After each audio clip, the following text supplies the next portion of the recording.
Hello everyone, welcome to our Small Change YouTube channel.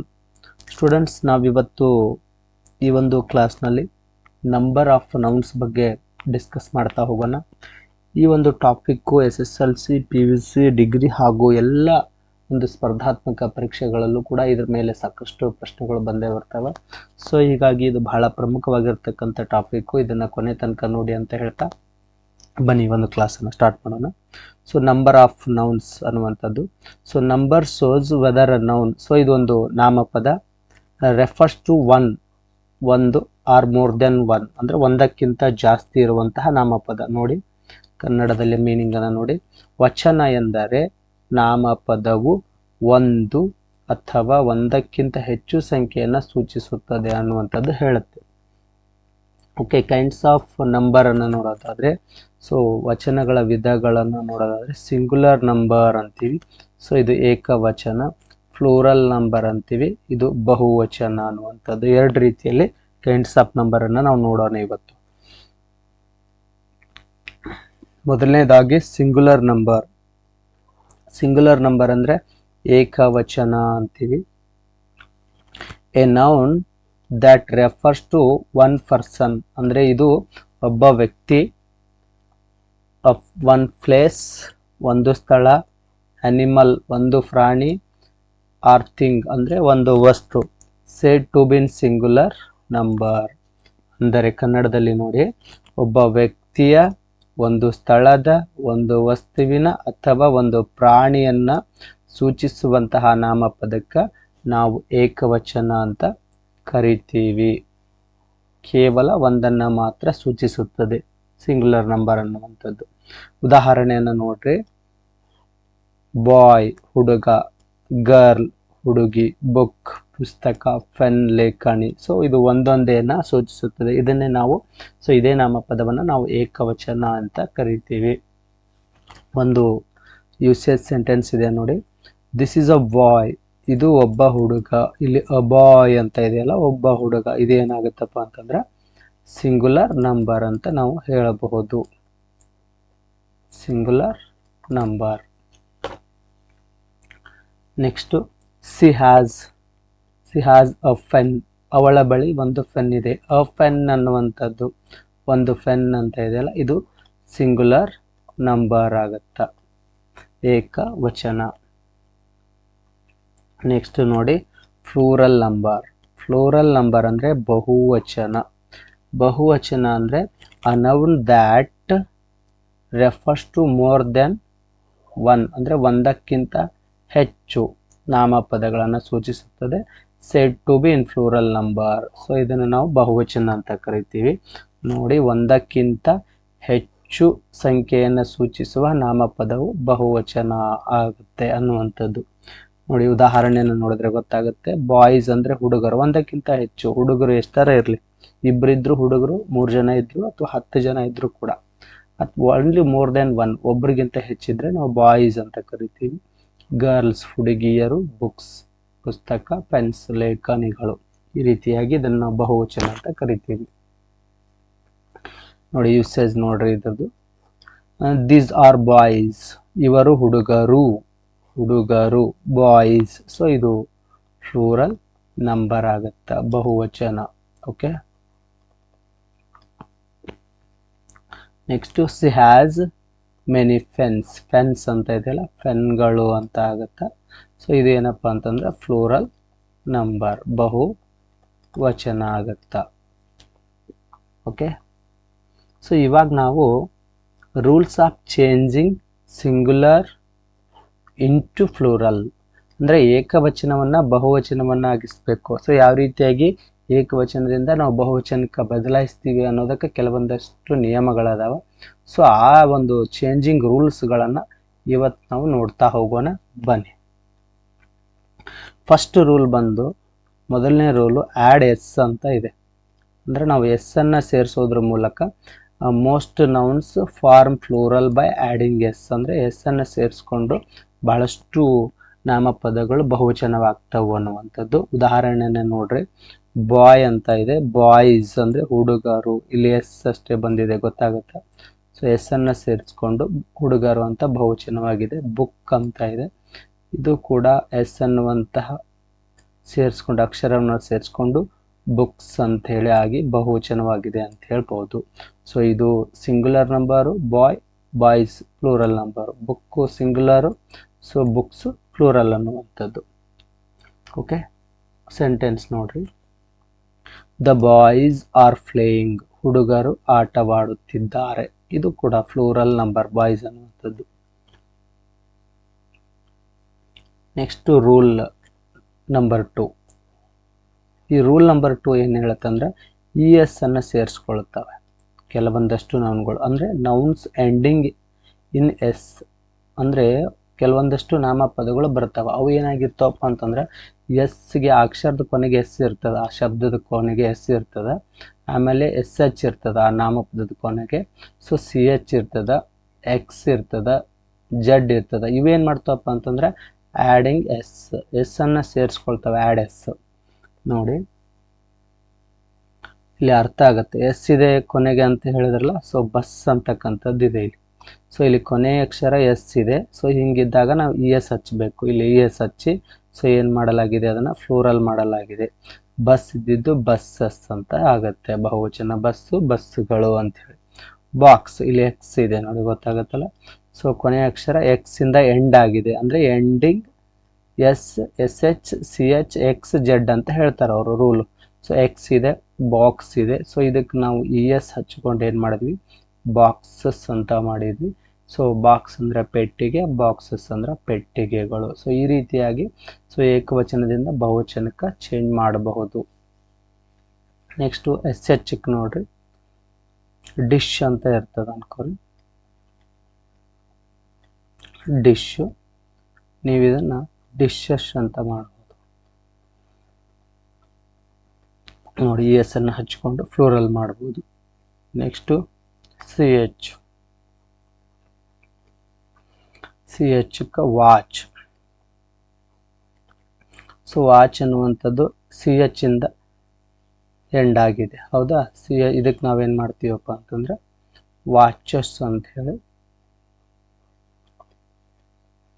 ಬಹುವಚನವನ್ನು ಮಾಡ್ತೀವಿ. E S ಅನ್ನು ಹಚ್ಚಿಕೆ ನೋಡಿ, E S ಅನ್ನು ಸೇರಿಸಿದ್ವಿ ಅನ್ನುವಂಥದ್ದು. ಇಲ್ಲಿ ಎಕ್ಸಿಕ್ ಆಲ್ರೆಡಿ ಇದೆ ಬಾಕ್ಸಸ್ ಅಂತೇಳಿ. ನೆಕ್ಸ್ಟ್ ನೋಡಿ sentence. The boxes are heavy. ಇಲ್ಲಿದೆ ಬಾಕ್ಸಸ್ ಅನ್ನುವಂಥದ್ದು. ಇದು ಫ್ಲೂರಲ್ ನೌನ್, ಫ್ಲೂರಲ್ ನಂಬರ್, ಇದು ಬಹುವಚನ. ಆ ಪೆಟ್ಟಿಗೆಗಳು ಭಾರವಾಗಿವೆ ಅನ್ನುವಂಥದ್ದು. ನೆಕ್ಸ್ಟ್ ರೂಲ್ ನಂಬರ್ 3 ನೋಡಿ. ಈ ರೂಲ್ ನಂಬರ್ 3 ಏನು ಹೇಳುತ್ತೆ ಅಂತಂದರೆ ನೌನ್ಸ್ ಎಂಡಿಂಗ್ ಇನ್ ವಾಯ್, ಅಂದರೆ ನಾಮಪದ ವಾಯದಿಂದ ಕೊನೆಗೊಂಡಿರ್ತದ. Consonant plus Y changing Y to I, ಅಂದರೆ ಏನು ಹೇಳ್ತದಂದ್ರೆ ಕಾನ್ಸೋನೆಂಟ್ ಈಗ ಅದು ವಾಯದಿಂದ ಎಂಡ್ ಆಗಿದ್ರು ಅದ್ರ ಹಿಂದಿನ ಅಕ್ಷರ ವ್ಯಂಜನ ಅಕ್ಷರವಾಗಿರ್ತದೆ. ಅದ್ರ ಹಿಂದಿನ ಅಕ್ಷರ ಏನಾಗಿರ್ತದಪ್ಪ ಅಂತಂದ್ರೆ ವ್ಯಂಜನ ಅಕ್ಷರ ಇರ್ತದ. ಸೊ ಅವಾಗ ಏನಾಗ್ತದ, ಚೇಂಜ್ ಆಗ್ತದೆ. ಈ ವಾಯಿ ಹೋಗಿ ಏನಾಗ್ತದಪ್ಪ ಅಂತಂದ್ರೆ ಆಯಾಗಿ ಚೇಂಜ್ ಆಗ್ತದ. ಹೆಂಗ ನೋಡ್ರಿ, ಇಲ್ಲಿ ನೋಡ್ರಿ ಸಿಟಿ ಅಂತದ. ಈಗ ಸಿಟಿ ಅಂತದ ಇಲ್ಲಿ, ಹೌದಾ. ಈ ಸಿಟಿ ಅನ್ನೋದು ವಾಯಿಂದ ಎಂಡ್ ಆಗ್ಯದ. ಸೊ ಇದರಿಂದ ವ್ಯಂಜನ ಅದ, ಟಿ ಅನ್ನುವಂಥ ವ್ಯಂಜನ ಕಾನ್ಸೋನೆಂಟ್ ಅದ. ಸೊ ಇದು ಮುಂದೆ ಏನಾಗ್ತದಪ್ಪ ಅಂತಂದ್ರೆ ಸಿ ಐ ಟಿ. ಸೊ ಈ ವಾಯ್ ಹೋಗಿ ಆಯ್ ಆಗ್ತದ. ಓಕೆ, ಆಮೇಲೆ ಅದಕ್ಕೆ ಆ್ಯಡ್ ಇ ಎಸ್, ನೀವು ಇ ಎಸ್ ಹಚ್ಬೇಕು ಅದಕ್ಕೆ. ಈ ರೀತಿಯಾಗಿ ಸಿಟೀಸ್ ಅಂತ ಚೇಂಜ್ ಆಗುತ್ತೆ ನೋಡ್ರಿ. ಸಿಟಿ ಇದ್ದಿದ್ದು ಸಿಟೀಸ್ ಅಂತ ಚೇಂಜ್ ಆಯಿತು. ಓಕೆ, ನೆಕ್ಸ್ಟ್ ಇದು ಕೂಡ ಅದೇ ರೀತಿ ಲೇಡಿ ಅಂತ ಇದೆ. ಸೊ ಲೇಡೀಸ್ ಅಂತ ಆಗ್ತದೆ, ಲೇಡಿ. ಸೊ ಇದು ವಾಯ್ದಿಂದ ಎಂಡ್ ಆಗಿದೆ. ಸೊ ಮತ್ತು ಇದ್ರ ಹಿಂದಿನ ಅಕ್ಷರ ವ್ಯಂಜನ ಡಿ ಅನ್ನುವಂಥದ್ದಿದೆ. ಸೊ ಇಲ್ಲಿ ಪ್ಲೂರಲ್ ಮಾಡುವಾಗ ವಾಯ್ ಜಾಗಕ್ಕೆ ಏನಾಗಿದೆ, ಆಯ್ ಏನಾಗಿದೆ, ರಿಪ್ಲೇಸ್ ಆಗಿದೆ. ಸೊ ನೆಕ್ಸ್ಟ್ ಅದನ್ನು ನಾವು ಇ ಎಸ್ ಹಚ್ಚಿ ಫ್ಲೂರಲ್ ಮಾಡ್ತೀವಿ. ಅರ್ಥ ಆಯ್ತಾ. ಸೊ ಲೇಡೀಸ್, ಸಿಟಿ ನಗರ, ನಗರಗಳು, ಲೇಡಿ ಮಹಿಳೆ, ಲೇಡೀಸ್ ಮಹಿಳೆಯರು ಅಂಥೇಳಿ ಚೇಂಜ್ ಆಗುತ್ತೆ. ಸೊ ಇದು ಒಂದು ರೂಲ್. ಇದು 3ನೇ ರೂಲು, ನೆನ್ಪಿಟ್ಕೋಬೇಕು. ನೋಡಿ ಒಂದು ಸೆಂಟೆನ್ಸ್ ಇದೆ, ಮೆನಿ ಸಿಟೀಸ್. ಸೊ ಇದು plural number. Many cities are crowded ಅಂದರೆ ಅನೇಕ ನಗರಗಳು ಗಿಜುಗುಡಿವೆ ಅಂದರೆ ಜನಗಳಿಂದ ತುಂಬಿವೆ ಅಂತ ಹೇಳಿ ಆಗುತ್ತೆ. ನೆಕ್ಸ್ಟು ಅದರಲ್ಲಿ ಬಿ ಅದು ಏನು ನೋಡಿದ್ರಿ ರೂಲ್ ನಂಬರ್ 3ನಲ್ಲಿ vowel plus Y add S ಅಂದರೆ ವಾಯ್ದಿಂದ ಕೊನೆಗೊಂಡಿರ್ತದೆ ಆ ಶಬ್ದ. ಸೊ ಅದ್ರ ಹಿಂದುಗಡೆ ಏನಾಗಿರ್ತದ, ಓವಲ್ ಇರ್ತದ, ಸ್ವರ ಅಕ್ಷರ ಇರ್ತದ. ಸೊ ಅವಾಗ ಏನಾಗುತ್ತಪ್ಪ ಅಂತಂದ್ರೆ ಅದಕ್ಕೆ ನಾವು ಎಸ್ ಹಚ್ಚಿ ಪ್ಲೂರಲ್ ಮಾಡ್ಬಿಡ್ತೀವಿ ಅಷ್ಟೇ. ನೋಡ್ರಿ ಇಲ್ಲಿ ಬಾಯ್ ಅಂತ ಇದೆಯಲ್ಲ, ಓಕೆ ಬಾಯ್ ಅಂತ ಇಲ್ಲೇ ಇದೆ. ಇದು ವಾಯ್ದಿಂದ ಎಂಡ್ ಆಗ್ಯದ, ಆದ್ರೆ ಇದರಿಂದ ಓ ಅನ್ನುವಂಥ ಒಂದು ವ್ಯಂಜನ ಅದ, ಸ್ವರ ಓವೆಲ್ ಅದ, ಸ್ವರ ಅಕ್ಷರ ಅದ. ಇದನ್ನ ನಾವೇನು ಮಾಡಬೇಕು, ಬರೀ ನಾವು ಈ ರೀತಿ ಇದ್ದಾಗ ಬಾಯ್ಸ್ ಅಂತೇಳಿ ಎಸ್ ಹಚ್ಬಿಡ್ಬೇಕಷ್ಟೇ. ಯಾಕಂದ್ರೆ ಇದರಿಂದ ಕಾನ್ಸೋನೆಂಟ್ ಇತ್ತು ಅಂತಂದ್ರೆ ನಾವು ಇದನ್ನ ತೆಗೆದು ಐ ಹಚ್ಚಿ ಇ ಎಸ್ ಹಚ್ಚಿ ಬಾಯ್ಸ್ ಲೇಡಿ ಇದ್ದಿದ್ದು ಲೇಡೀಸ್ ಮಾಡ್ಬೋದು, ಬೇಬಿ ಇದ್ದಿದ್ದು ಬೇಬೀಸ್ ಅಂತ ಮಾಡ್ಬೋದು. ಸೊ ಇದನ್ನ ಆ ರೀತಿಯಾಗಿ ಮಾಡೋಕ್ಕಾಗಲ್ಲ. ವಾಯ್ ಇದ್ದು ಅದ್ರ ಹಿಂದುಗಡೆ ಸ್ವರಾಕ್ಷರ ಇದ್ರೆ ಎಸ್ ಹಚ್ಬೇಕು ಅನ್ನುವಂಥ ರೂಲ್ ಇದು. ಓಕೆ, ನೆಕ್ಸ್ಟ್ ನೋಡಿ ಕೀ ಅಂತ ಇದೆ, ಇಲ್ಲಿ ವಾಯ್ ಇದೆ, ಎಂಡ್ ಆಗಿದೆ ವಾಯ್ದಿಂದ ಈ ಒಂದು ನಾಮಪದ. ಸೊ ಈ ವಾಯ್ದ ಹಿಂದಿನ ಅಕ್ಷರ ಇ ಇದೆ, ಈ ಒಂದು ಸ್ವರಾಕ್ಷರ ಇದು ಓವೆಲ್ ಇದು. ಸೊ ಹೀಗಾಗಿ ನಾವೇನ್ ಮಾಡ್ತೀವಿ, ಎಸ್ ಹಚ್ಚಿ ಅದನ್ನ ಫ್ಲೂರಲ್ ಮಾಡ್ತೀವಿ ಅನ್ನುವಂಥ ರೂಲ್. ನೆಕ್ಸ್ಟ್ ನೋಡ್ರಿ ರೂಲ್ ನಂಬರ್ 4 ಏನು ಹೇಳುತ್ತಂದ್ರೆ ನೌನ್ಸ್ ಎಂಡಿಂಗ್ ಇನ್ ಓ ಅಂದ್ರೆ ಅದು ಓದಿಂದ ಕೊನೆಗೊಂಡಿರ್ತದ. Some nouns add E S, ಕೆಲವೊಂದಷ್ಟು ಇ ಎಸ್ ಅನ್ನು ಹಚ್ಕೊಂಡು ಫ್ಲೂರಲ್ ಆಗ್ತವ. ಸಮ್ ಆ್ಯಡ್ ಎಸ್, ಕೆಲವೊಂದಷ್ಟು ಎಸ್ ಅನ್ನು ಹಚ್ಕೊಂಡು ಫ್ಲೂರಲ್ ಆಗ್ತವ. ಅಂದ್ರೆ ಓ ಬಂದಿರಬೇಕು ಕೊನೆಗೆ, ಅದು ಓದಿಂದ ಕೊನೆಯಾಗಿರ್ಬೇಕು ಅಂತ ಒಂದು ನಾಮಪದ. ಫಾರ್ ಎಕ್ಸಾಂಪಲ್ ನೋಡ್ರಿ, ಹೀರೋ ಅಂತ ಇದೆ, ಓದಿಂದ ಕೊನೆಯಾಗಿದೆ. ಸೊ ಇದು ಏನು ಮಾಡಿದೆ, ಇ ಎಸ್ ಅನ್ನುವಂತಹ ಪ್ರತ್ಯಯವನ್ನು ಹಚ್ಕೊಂಡು ಏನು ಮಾಡ್ತದ, ಫ್ಲೂರಲ್ ಆಗ್ತದ. ಹೀರೋ ಅಂದರೆ ನಾಯಕ, ಹೀರೋಸ್ ಅಂದರೆ ನಾಯಕರು ಅಂತ ಹೇಳಿ. ಸೊ ಇಲ್ಲಿ ಮ್ಯಾಂಗೋ ಅಂತ ಇದೆ, ಸೊ ಇದು ಕೂಡ ಓದಿಂದ ಎಂಡ್ ಆಗಿದೆ, ಹೌದಾ. ಸೊ ಇದಕ್ಕೆ ನಾವು ಇ ಎಸ್ ಅನ್ನುವಂಥ ಪ್ರತ್ಯಯವನ್ನು ಹಚ್ಚಿ ಸೊ ಮ್ಯಾಂಗೋಸ್ ಅಂತ ಮಾಡ್ತೀವಿ. ಮಾವುಗಳು ಅಥವಾ ಮಾವಿನ ಹಣ್ಣು, ಮಾವಿನ ಹಣ್ಣುಗಳು ಅಂತ ಚೇಂಜ್ ಆಗ್ತದೆ ಸಿಂಗುಲರಿಂದ ಪ್ಲೂರಲ್ಗೆ. ಸೊ ಇದು ಒಂದು ರೂಲು ನೆನ್ಪಿಟ್ಕೋಬೇಕು, ಇ ಎಸ್ ಅನ್ನು ಹಚ್ಚಬೇಕು ಅನ್ನುವಂಥದ್ದು. ನೆಕ್ಸ್ಟ್ ನೋಡಿ ಎಸ್ ಹಚ್ಚಬೇಕು. ಸೊ ಇಲ್ಲಿ ನೋಡಿ ಫೋಟೋ ಅನ್ನುವಂಥದ್ದು ಏನಾಗಿದೆ, ಓದಿಂದ ಎಂಡ್ ಆಗಿದೆ, ಬಟ್ ಇದಕ್ಕೆ ಓನ್ಲಿ ಎಸ್ ಹಚ್ಬೇಕು ನಾವು. ಫೋಟೋಸ್ ಅಂತ ಹೇಳಿ ಇ ಎಸ್ ಹಚ್ಬಿಟ್ರೆ ರಾಂಗ್ ಆಗ್ಬಿಡ್ತದೆ. ಓಕೆ, ಸೊ ಇದು ರಾಂಗ್. ಈ ರೀತಿಯಾಗಿ ಓನ್ಲಿ ಎಸ್ ಹಚ್ಚಬೇಕು. ಸೊ ಎಸ್ ಅನ್ನುವಂಥ ಒಂದು ಪ್ರತ್ಯಯವನ್ನು ಹಚ್ಚಿದ್ರೆ ಸೊ ಇದು ಫೋಟೋಸ್ ಅಂತ ಪ್ಲೂರಲ್ ಆಗುತ್ತೆ, ಇದು ಸರಿ. ನೆಕ್ಸ್ಟ್ ರೇಡಿಯೋ ಅಂತ ಇದೆ, ರೇಡಿಯೋನು ಕೂಡ ಓದಿಂದ ಎಂಡ್ ಆಗಿದೆ. ಸೊ ಇದಕ್ಕೆ ನಾವು ಇ ಎಸ್ ಹಚ್ಚಿದ್ರೆ ಸೊ ಅದು ಕೂಡ ರಾಂಗ್ ಆಗುತ್ತೆ, ಅದಕ್ಕೆ ನಾವು ಎಸ್ ಮಾತ್ರ ಹಚ್ಚಬೇಕು, ಇದು ರೈಟ್ ಆಗುತ್ತೆ. ಸೊ ರೇಡಿಯೋ ಇದ್ದಿದ್ದು ರೇಡಿಯೋಸ್ ಅಂತ ಪ್ಲೂರಲ್ ನೌನ್ ಆಗಿ ಚೇಂಜ್ ಆಗುತ್ತೆ ಅನ್ನುವಂಥದ್ದು. ಓಕೆ, ಅರ್ಥ ಆಯಿತು ಅಂತ ಅಂದ್ಕೊಳ್ತೀನಿ. ನೆಕ್ಸ್ಟ್ ನೋಡಿ, ನೆಕ್ಸ್ಟ್ ರೂಲ್ ನಂಬರ್ 5. ಈ rule number 5 nouns ending in F.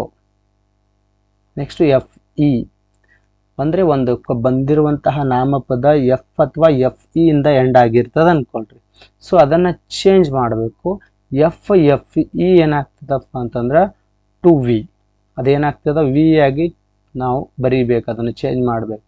ಆಗಲೇ ಮಾಡಿದ್ವಲ್ಲ, ವಾಯ್ ಇದ್ದಿದ್ದು ಆಯ್ ಮಾಡಿದ್ವಲ್ಲ, ನಾವು ಎಫ್ ಅಥವಾ ಎಫ್ ಇ ಅನ್ನು ತೆಗೆದು ಹಾಕಿ ವಿ ಆಗಿ ಹಚ್ಚಬೇಕು. ಆಮೇಲೆ ಆ್ಯಡ್ ಇ ಎಸ್, ಅದಕ್ಕೆ ಮತ್ತೆ ಇ ಎಸ್ ಹಚ್ಬೇಕು ಮುಂದ್ಗಡೆ.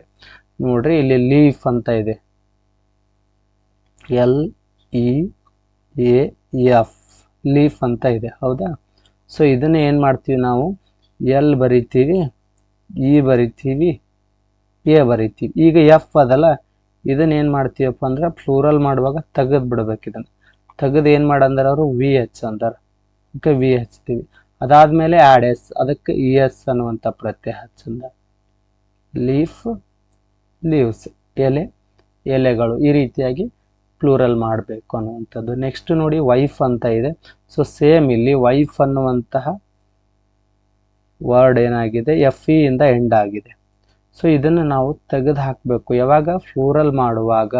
ಸೊ WIY ಬರೆದು ಎಫ್ ಇ ಅನ್ನ ತೆಗೆದು ಆ ಒಂದು ಇದಕ್ಕೆ ವಿ ಅನ್ನ ರಿಪ್ಲೇಸ್ ಮಾಡಿ ಆಮೇಲೆ ಆ್ಯಡ್ ಇ ಎಸ್ ಅಂತ ಹೇಳಿದ್ದಾರೆ. ಸೊ ಇ ಎಸ್ ಅನ್ನು ಹಚ್ಚಿದ್ದೀವಿ. ವೈಫ್ ವೈಫ್ಸ್, ಹೆಂಡತಿ ಹೆಂಡತಿಯರು.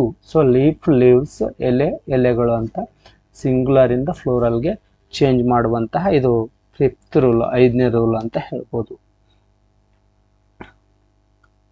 ನೆಕ್ಸ್ಟ್ ಒಂದಷ್ಟು ಎಕ್ಸೆಪ್ಷನ್ಗಳನ್ನು ಕೊಟ್ಟಿದ್ದಾರೆ. ಸೊ ಇವುಗಳನ್ನು ಹೊರತುಪಡಿಸಿ ಅಂತ ಹೇಳ್ತಾ ಇದ್ದಾರೆ.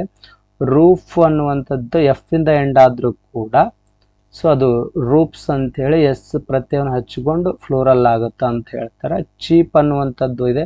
ಸೊ ಇದು ಕೂಡ ನಾಮಪದ ಎಫ್ ಇಂದ ಎಂಡ್ ಆದರೂ ಕೂಡ ಎಸ್ ಅನ್ನುವಂತಹ ಒಂದು ಪ್ರತ್ಯಯವನ್ನು ಹಚ್ಚಿಕೊಂಡು ಇದು ಚೀಪ್ಸ್ ಅಂತ ಪ್ಲೂರಲ್ ಆಗುತ್ತಾ. ಬಟ್ ಕೆಲವೊಂದು ಎಕ್ಸೆಪ್ಷನ್ಗಳನ್ನು ನಾವು ನೋಡ್ಕೋಬೇಕು ಅನ್ನುವಂಥದ್ದು. ಸೊ ಎಲ್ಲ ರೂಲು ಅನ್ವಯಿಸುವುದಿಲ್ಲ, ಕೆಲವೊಂದಷ್ಟು ಎಕ್ಸೆಪ್ಷನ್ ಇರ್ತಾವೆ, ಅವುಗಳನ್ನು ನೀವು ನೋಡ್ಕೋಬೇಕು ಅನ್ನುವಂಥದ್ದು. ಓಕೆ, ನೆಕ್ಸ್ಟು ರೂಲ್ ನಂಬರ್ 6 ನೋಡಿ. ರೂಲ್ ನಂಬರ್ 6 ಏನು ಹೇಳುತ್ತೆ ಅಂದರೆ ಇರ್ರೆಗ್ಯುಲರ್ ಫ್ಲೋರಲ್ಸನ್ನು ಹೇಳುತ್ತೆ. ಇರ್ರೆಗ್ಯುಲರ್ ಫ್ಲೋರಲ್ಸ್ ಅಂದರೆ ವಿಶೇಷ ಬದಲಾವಣೆಗಳಿವು.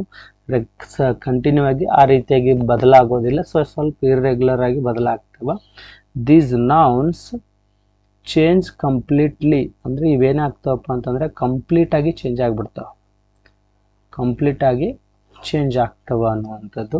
ಹೇಗೆ ನೋಡಿ, ಮ್ಯಾನ್ ಇದೆ, ಅದು ಮೆನ್ ಅಂಥೇಳಿ ಚೇಂಜ್ ಆಗ್ತದೆ. ಸೊ ಇಲ್ಲಿ ಎಸ್ ಏನೂ ಹಚ್ಕೊಳ್ಳೇ ಇಲ್ಲ. ಸೊ ಇಲ್ಲಿ ಓವೆಲ್ ಎ ಇತ್ತ, ಸೊ ಇಲ್ಲಿ ಓವೆಲ್ ಬಂದಿದೆ. ಈ ರೀತಿಯಾಗಿ ಮ್ಯಾನ್ ಅಂದರೆ ಮನುಷ್ಯ, ಮೆನ್ ಅಂದರೆ ಮನುಷ್ಯರು, ಹುಮ್ಯಾನ್ ಅಂದರೆ ಮಹಿಳೆ, ಹುಮೆನ್ ಅಂದರೆ ಮಹಿಳೆಯರು ಅಂತ ಆಗುತ್ತೆ. ಚೈಲ್ಡ್ ಅಂದರೆ ಮಗು ನೋಡಿ, ಚಿಲ್ಡ್ರನ್ ಅಂತ ಚೇಂಜ್ ಆಗುತ್ತಿದೆ ಈ ರೀತಿಯಾಗಿ, ಚಿಲ್ಡ್ರನ್. ಓಕೆ, ಸೊ ಮಗು, ಮಕ್ಕಳು ಅಂಥೇಳಿ. ಟೂತ್ ಅಂದರೆ ಹಲ್ಲು, ಟೀತ್ ಅಂದರೆ ಹಲ್ಲುಗಳು. ನೋಡಿ ಇಲ್ಲಿ ಸೊ 2 ಓ ಬಂದಿದ್ದಾವೆ, ಸೊ ಇಲ್ಲಿ 2 ಇ ಬಂದಿದ್ದಾವೆ. ಸೊ ಈ ರೀತಿಯಾಗಿ ಇರ್ರೆಗ್ಯುಲರ್ ಆಗಿದ್ದು ಕಂಪ್ಲೀಟಾಗಿ ಚೇಂಜ್ ಆಗುತ್ತಾ ಅಂತ ಹೇಳ್ಬೋದು. ಸೊ ನೆಕ್ಸ್ಟು ಟೂತ್, ಟೀತು, ಹಲ್ಲುಗಳು ಅಂಥೇಳಿ. ನೆಕ್ಸ್ಟು ಫೂಟ್ ಅಂತ ಇದೆ. ಫೂಟ್ ಅಂದರೆ ಪಾದ, ಫೀಟ್ ಅಂದರೆ ಪಾದಗಳು ಅಂತ ಆಗುತ್ತೆ. ಓಕೆ, ನೆಕ್ಸ್ಟ್ ನೋಡಿ ಸೆಂಟೆನ್ಸು. ಚಿಲ್ಡ್ರನ್ ಆರ್ ಪ್ಲೇಯಿಂಗ್ ಅಂದರೆ ಮಕ್ಕಳು ಆಟವಾಡುತ್ತಿದ್ದಾರೆ. ಚಿಲ್ಡ್ರನ್ ಅಂತಂದರೆ ಮಕ್ಕಳು ಅನ್ನುವಂಥ ಮೀನಿಂಗ್ ಬರುತ್ತೆ. ಸೊ ಇದೊಂದು ಫ್ಲೂರಲ್ ನಂಬರ್ ಅಂತ ಹೇಳ್ಬೋದು, ಬಹುವಚನ. ನೆಕ್ಸ್ಟು 7th ರೂಲ್, 7ನೇ ಒಂದು ರೂಲ್ ನೋಡಿ. Rule number 7, same form in singular and plural. ಅಂದರೆ ಸಿಂಗ್ಯುಲರ್ನಲ್ಲೂ ಅದೇ ಇರ್ತದೆ, ಫ್ಲೂರಲ್ಲಲ್ಲೂ ಸೇಮ್ ಫಾರ್ಮ್ ಒಂದೇ ನಮೂನೆಯಲ್ಲಿ ಇರ್ತದೆ. ಸೊ ಇದನ್ನು ನೋಡ್ಬೇಕು ನೀವು ಯಾವುವು ಅನ್ನುವಂಥದ್ದು. ವಿಶೇಷವಾಗಿ ಸಿಪ್ ಅಂದರೆ ಕುರಿ, ಹೌದಾ, ನಾವು ಮತ್ತೆ ಪ್ಲೂರಲ್ಲಲ್ಲೂ ಕೂಡ ಸಿಪ್ ಅಂತ ಹಚ್ತೀವಿ ಕುರಿಗಳಿಗೂ ಕೂಡ. ಡೀರ್ ಅಂದರೆ ಜಿಂಕೆ. ನೆಕ್ಸ್ಟು ಇದನ್ನು ಫ್ಲೂರಲ್ ಮಾಡಿದ್ರು ಡೀರೆ, ಜಿಂಕೆಗಳಿಗೆ. ಫಿಶ್ ಅಂದರೂ ಮೀನು, ಮೀನುಗಳಿಗೂ ಕೂಡ ಫಿಶ್ ಅಂತೀವಿ. ಮತ್ತು ಫಿಶಸ್ಸು, ಡೀರ್ಸು, ಸಿಪ್ಸು ಅಂತ. ಸೊ ಇವುಗಳನ್ನು ನಾವೇನು ಮಾಡೋದಿಲ್ಲಪ್ಪ ಅಂತಂದರೆ ಚೇಂಜ್ ಮಾಡೋದಿಲ್ಲ. ಸೊ ಇವು ಏನಪ್ಪ ಅಂತಂದ್ರೆ ರೂಲ್ ಏನು ಹೇಳುತ್ತಂದರೆ ಸೇಮ್ ಫಾರ್ಮಲ್ಲಿ ಇರ್ತಾವ, ಸಿಂಗ್ಯುಲರ್ ಇರಲಿ, ಸೊ ಇವತ್ತು ಪ್ಲೂರಲ್ ಇರಲಿ, ಏಕವಚನ ಮತ್ತು ಬಹುವಚನ ಎರಡರಲ್ಲೂ ಕೂಡ ಸಿಪ್ಪು ಸಿಪ್ಪಾಗೇ ಇರುತ್ತೆ, ಡೀರ್ ಆಗೇ ಇರುತ್ತೆ, ಫಿಶ್ ಆಗೇ ಇರುತ್ತೆ ಅನ್ನುವಂಥದ್ದು. ಸೊ ಈ ಒಂದು ರೂಲು 7th ರೂಲು ಬಹಳ ಇಂಪಾರ್ಟೆಂಟ್ ರೂಲು. ಸೊ ಈ ರೀತಿಯಾಗಿ ಎಕ್ಸಾಮ್ನಲ್ಲಿ ಕೊಟ್ಟು ಫಿಶನ್ನು ಪ್ಲೂರಲ್ ಮಾಡಿರಿ ಅಂಥೇಳಿ ಸೊ 4 ಆಪ್ಷನ್ಸ್ ಕೊಟ್ಬಿಟ್ಟಿರ್ತಾನೆ, ಎಸ್ ಹಚ್ಚಿರ್ತಾನೆ, ಫಿಶ್ಶು, ಫಿಶಸ್ಸು ಅಂಥೇಳಿ. ಸೊ ನೀವೇನಾದರೂ ಅದಕ್ಕೆ ರೈಟ್ ಆಗಿಬಿಟ್ರೆ ರಾಂಗ್ ಆಗಿಬಿಡುತ್ತೆ. ಫಿಶ್ ಯಾವಾಗಲೂ ಫಿಶ್ ಅಂಥೇಳಿ, ಫ್ಲೂರಲ್ನಲ್ಲೂ ಕೂಡ ಸೇಮ್ ಆಗಿರುತ್ತೆ ಅನ್ನುವಂಥದ್ದನ್ನು ಈ ರೂಲನ್ನು ನೆನಪಿಟ್ಕೋಬೇಕು ನೀವು. ಓಕೆ, ರೂಲ್ ನಂಬರ್ 8 ನೋಡಿ. ಈ ರೂಲ್ ನಂಬರ್ 8 ಏನು ಹೇಳುತ್ತಪ್ಪ ಅಂತಂದ್ರೆ ಪ್ಲೂರಲ್ ಓನ್ಲಿ ನೌನ್ಸ್. ಸೊ ಇಲ್ಲಿ ಬಹುವಚನ ಮಾತ್ರ, ಇದಕ್ಕೆ ಏಕವಚನ ಇಲ್ಲ. ಈ ಕೆಲವೊಂದಷ್ಟು ನಾಮಪದಗಳು ಹೆಂಗಿರ್ತಾವಪ್ಪ ಅಂತಂದ್ರೆ, ಈಗ ಸೀಸರ್ಸ್ ಅಂತ ಇದೆ ಕತ್ರಿಗೆ, ಹೌದಾ, ಅದನ್ನು ಸೀಸರ್ ಅಂತ ಅವ್ರು ಕೊಟ್ಟು ಇದರದ್ದು ಏಕವಚನ ಹೇಳ್ರಿ ಅಂತಂದ್ರೆ ಸೊ ಏನಾಗುತ್ತೆ, ಇದಕ್ಕೆ ಏಕವಚನ ಇರೋದಿಲ್ಲ. ಇದು ಫ್ಲೂರಲ್ ಯಾವಾಗಲೂ ಬಹುವಚನದಲ್ಲೇ ಇರ್ತದೆ, ಏಕವಚನದ ನಾಮಪದ ಅಲ್ಲ ಇದು. ಓಕೆ, ಟ್ರೌಸರ್ಸ್ ಅಂತ ಇರ್ತದೆ. ಸೊ ಇದು ಕೂಡ ಏನಾಗುತ್ತಪ್ಪ ಅಂತಂದ್ರೆ ಬಹುವಚನದ ಒಂದು ನಾಮಪದ. ಸೊ ಇದು ಏಕವಚನದಲ್ಲಿ ಇರೋದಿಲ್ಲ. ಸ್ಪೆಕ್ಲಸ್ ಅಂತ ಇದೆಯಲ್ಲ, ಸೊ ಇದು ಕೂಡ ಬಹುವಚನ. ಸೊ ಇದನ್ನು ಕೂಡ ಏನಾಗಿರೋದಿಲ್ಲಪ್ಪ ಅಂತಂದ್ರೆ ಏಕವಚನದಲ್ಲಿ. ಸೊ ಇದನ್ನು ನಾವು ಯಾವತ್ತು ಸೊ ಬರೀಲಿಕ್ಕೆ ಹೋಗಬಾರ್ದು. ಸೊ ಅದು ರಾಂಗ್ ಯೂಸೇಜ್ ಅಂತ. ಅರ್ಥ ಆಯ್ತಾ? ಸೊ ಇದು ರಾಂಗ್. ಯಾವಾಗಲೂ ಸೀಸರ್, ಟ್ರೌಸರ್ಸ್, ನೆಕ್ಲೆಸ್ ಅನ್ನುವಂಥವೆಲ್ಲ ಇವೆ ಫ್ಲೂರಲ್, ಓನ್ಲಿ ಫ್ಲೂರಲ್ದಲ್ಲಿ ಇರ್ತಾವೆ, ಬಹುವಚನದಲ್ಲಿ ಮಾತ್ರ ಇರ್ತಾವೆ. ಸೊ ಇವು ಏಕವಚನ ಆಗೋದಿಲ್ಲ ಅನ್ನುವಂಥದ್ದು. ನೆಕ್ಸ್ಟ್ ನೋಡ್ರಿ, ಮೈ ಸೀಸರ್ಸ್ ಆರ್ ಶಾರ್ಪ್ ಅಂದರೆ ನನ್ನ ಕತ್ತರಿಗುರು, ಅಂದರೆ ನನ್ನ ಕತ್ತರಿ ಏನು ಕತ್ತರಿ ಎರಡು ಇವು ಇರ್ತಾವಲ್ಲ, ಅವು ಏನಾಗಿರ್ತಾವಪ್ಪ ಅಂತಂದ್ರೆ ತೀಕ್ಷ್ಣವಾಗಿವೆ, ಶಾರ್ಪ್ ಆಗಿವೆ, ಹರಿತವಾಗಿವೆ ಅಂತ ಹೇಳ್ಬೋದು. ಸೊ ಇಂಪಾರ್ಟೆಂಟ್ಸ್ ನಂಬರ್ ಅಂತಂದರೆ ನಂಬರ್ಸ್ ಬಿಲಾಂಗ್ಸ್ ಟು ನೌನ್ಸ್, ಅಂದರೆ ವಚನಗಳು ಯಾವಾಗಲೂ ಈ ನಾಮಪದಕ್ಕೆ ಸಂಬಂಧಪಟ್ಟಿರುವಂಥವು. ಸಿಂಗುಲರ್ ಅನ್ನುವಂಥದ್ದು ಕೇವಲ ಒಂದು ಅನ್ನುವಂಥ ಒಂದು ಪದವನ್ನು ಸೂಚಿಸುತ್ತದೆ. ಸೊ ಫ್ಲೂರಲ್ ಅಂತಂದರೆ ಮೋರ್ ದೆನ್ ಒನ್, ಅಂದರೆ ಒಂದಕ್ಕಿಂತ ಹೆಚ್ಚು, ಎಷ್ಟಾದರೂ ಇರ್ಬೋದು, 2 ಇರ್ಬೋದು, 10 ಇರ್ಬೋದು, ಎಷ್ಟಾದರೂ ಇರ್ಬೋದು. ಮೋರ್ ದೆನ್ ಒನ್ ಅನ್ನುವಂಥದ್ದು ರೂಲ್ಸನ್ನು ನಾವು ಕಲ್ತಿದ್ದೀವಿ. ಅದರ ಜೊತೆಗೆ ಎಕ್ಸೆಪ್ಷನ್ಸ್ಗಳನ್ನು ಕೆಲವೊಂದನ್ನು ನೋಡ್ಕೊಂಡಿವಿ. ಸೊ ಕೇರ್ಫುಲ್ ಆಗಿ. ಹೀಗಾಗಿ ಸೊ ಇಲ್ಲಿವರೆಗೆ ಈ ಒಂದು ನಂಬರ್ ಆಫ್ ನೌನ್ಸ್ ವಿಡಿಯೋ ನಿಮಗೆ ಬಹಳ ಸರಳವಾಗಿ ಈಸಿಯಾಗಿ ಅರ್ಥ ಆಯಿತು ಅಂತ ಅಂದ್ಕೊಳ್ತೀನಿ. ಸೊ ಈ ಒಂದು ವಿಡಿಯೋ ನಿಮಗೆ ಇಷ್ಟವಾದರೆ ನನ್ನ ಒಂದು ವಿಡಿಯೋವನ್ನು ನೀವು ಶೇರ್ ಮಾಡಿ, ಅದ್ರ ಜೊತೆಗೆ ಲೈಕ್ ಮಾಡಿ, ನನ್ನ ಸ್ಮಾಲ್ ಚೇಂಜ್ ಅನ್ನುವಂತಹ ಒಂದು ಯೂಟ್ಯೂಬ್ ಚಾನಲನ್ನು ಸೊ ಹೆಚ್ಚಾಗಿ ಸಬ್ಸ್ಕ್ರೈಬ್ ಮಾಡಿ ಅಂತ ಹೇಳ್ತಾ, ಸೊ ಮತ್ತೆ ಒಂದು ಹೊಸ ವಿಡಿಯೋದೊಂದಿಗೆ ಸಿಗೋಣ. ನಮಸ್ಕಾರ.